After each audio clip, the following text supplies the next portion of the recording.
tahun yang satu putaran ini bagaimana Pak? Kenapa? Hasil satu putaran ini Pak. Kau percaya nggak suara saya segitu? Iya. Percaya nggak?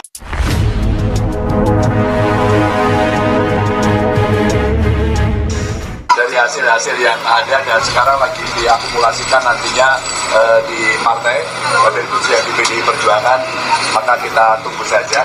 Tapi yang sifatnya teknis, kawan-kawan TPN yang sedang menyiapkan. Jadi Pak, informasinya Pak Presiden dan Pak Prabowo ingin bertemu, informasi seperti itu. Ada tanggapan Pak? Saya masa saya nambah.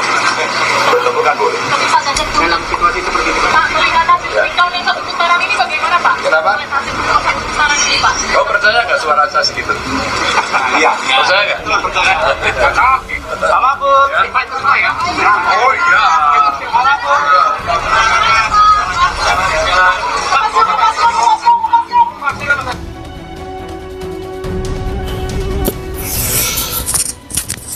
Ya, intinya Pak Ganjar Pranowo tidak percaya dengan hasil quick count yang sudah beredar, yang dari pertama sampai detik ini. Saya amati tetap posisi Pak Prabowo Gibran masih sekitar 58%, bahkan ada yang 60% kemenangannya. Jadi sudahlah Pak Ganjar, gitu ya. Kecuali yang meng-quick count itu hanya satu lembaga. Ini banyak banget dan hasilnya nyari sama semuanya.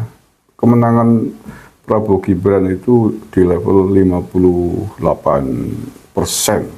Sementara Pak Ganjar ada di level paling bawah. Jauh bahkan di bawah dari survei-survei yang kemarin saya sampaikan. Kalau kemarin surveinya rata-rata Ganjar Mahfud, walaupun di level 3 itu masih di kisaran 19-20%-an. Ini di quick count ini rata-rata 16% suaranya Pak Ganjar Mahfud. Ya memang sepertinya sulit dipercaya sepertinya. Tapi menurut saya wajar. Wajar karena sampai detik-detik terakhir elit-elit jurkam-jurkam dari 03 itu melakukan blunder-blunder yang luar biasa, dahsyat yang menurut saya bumerang. Ya blunder terakhir contoh seperti yang dilakukan oleh Cak Lontong di Banyuwangi itu. Saya nyari-nyari hasil quick count Banyuwangi belum nemu kok. Ingin membuktikan bahwa itu blunder gitu loh. Yang jelas kandang bandeng Solo aja suara panjenengan kalah Pak. Jauh. Suara panjenengan di kisaran 30%-an. Suaranya Prabowo Gibran hampir 50%. 49,sekian%. Itu saja sudah bisa menjadi tolak ukur menurut saya Pak Ganjar. Begitu juga di Jawa Tengah. Kandang bandeng loh Jawa Tengah ya. Selain Bali, kalah juga suaranya. Dan menempatkan kemenangan buat pasangan Prabowo Gibran di Jawa Tengah itu rata-rata 50% ke atas, ada yang 53 nih saya bacakan ya. Hasil survei, bukan survei, quick count ya. Quick count yang di Jawa Tengah. Ini yang indikator kemenangan Prabowo Gibran 52,75%. Ganjar Mahfud tinggi dibanding Anies ya, di Jawa Tengah ya. Ganjar hanya 33,8%. Di kandang bandeng loh ini. Jawa Tengah itu versinya indikator. Kemudian quick count versinya LSI DNCA sama juga 52,08%. Selisih sedikit. Ya artinya memang begitu adanya. Kecuali antara lembaga survei yang satu dengan yang lain selisihnya sampai puluhan persen lah, itu pasti ada yang error. Karena berbasis hitung yang sama. Carta Politika. Ya. Carta Politika 50,83% kemenangan Prabowo Gibran. Ganjar Mahfud 34% sama. Poll tracking 53,45% bahkan lebih tinggi. Ganjar Pranowo 33,23% kan. Selisihnya enggak cuma 1%. Kemudian PRC 53,63%. Ganjar Mahfud 34,18%. Masih nggak percaya Pak Ganjar? Masih nggak percaya? Ini di Jawa Tengah loh, di basisnya panjenengan, dan ini bukan hanya dari satu lembaga yang melakukan quick count. Semua lembaga yang melakukan quick count itu hasilnya sama gitu. Jadi ya monggo lah. Mohon Pak Ganjar Mahfud bersabar, ya ini ujian, ya terimalah dengan lapang dada. Ya tentu bahwa kita tetap harus menunggu real count dari KPU pasti ya, karena itu memang prosedur yang resmi yang akan dijadikan dasar untuk menghitung dan penetapan suara sah sesungguhnya real count yang dilakukan oleh KPU. Ini kan quick count ini kan sebuah upaya menghitung cepat agar kita semuanya bisa mengetahui hasilnya secara cepat dengan cara quick count, hitung cepat menggunakan teknologi digital. Tetapi bahwa suara-suara yang masuk itu suara real sebenarnya. Bukan survei, ini bukan survei sekali lagi. Banyak yang ngomong sama kayak survei, bukan. Survei kan hanya mengambil sampel. Ini real count yang dikumpulkan, yang sudah masuk, terus persentase dihitung di jumlah. Makanya hasilnya ya sama, bang, real count. Real count cuman yang masuk melalui digital. Ya kalaupun misalkan ada indikasi keanehan data ya kan bisa di tracking, bisa di dicek ke TKP masing-masing.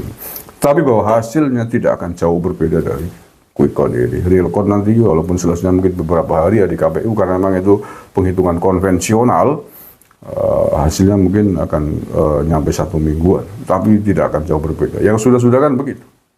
Yang sudah-sudah begitu. Nggak usah khawatir kalau misalkan ada yang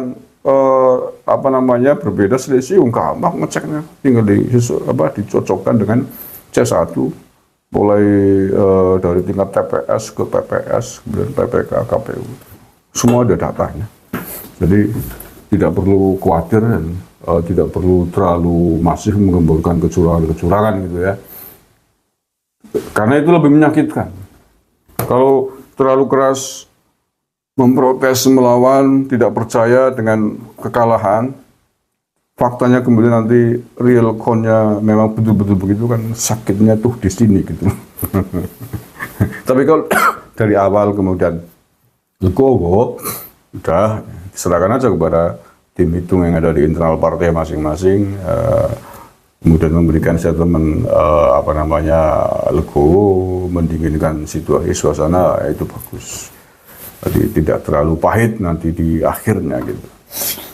Oke, tapi sekali lagi evaluasi percaya diri, terlalu percaya diri dan sikap-sikap berbau arogansi yang ditunjukkan oleh kubu 03 dari waktu ke waktu hampir dilakukan oleh seluruh elemennya, dari relawannya, jurkam-jurkamnya, pasangannya, elit-elit PDIP-nya. Itu ya ini yang membuat suaranya anjlok kayak gini. Itu kan yang bola-bali saya sampaikan kan. Tapi wong panjenengan merasa lebih percaya diri ya, dengan ukuran kepinteran, ukuran kehebatan ya, dalam tanda petik ya monggo. Karena ini pemilu yang nilai itu yang memilih itu rakyat di bawah yang tidak suka dengan sikap-sikap yang arogan itu, nggak percaya. Ya begitulah faktanya Pak Ganjar. Oke, terakhir Pak Ganjar, terima kasih panjenengan telah berproses dalam Pilpres 2024 ini. Sekali lagi mohon bersabar dan tabahkan hati. Lebih baik menenangkan masa pendukungnya di bawah agar tidak terjadi hal-hal yang tidak kita inginkan. Pesta demokrasi telah kita lalui, saatnya kita kembali merajut kebersamaan, merajut persatuan. Kita Bhinneka Tunggal Ika, kita punya pedoman musyawarah, mufakat, demokrasi voting, yang banyak yang menang, yang sedikit yang kalah, harus diterima dengan apa adanya. Terima kasih. Assalamualaikum warahmatullahi wabarakatuh. NKRI. Harga mati.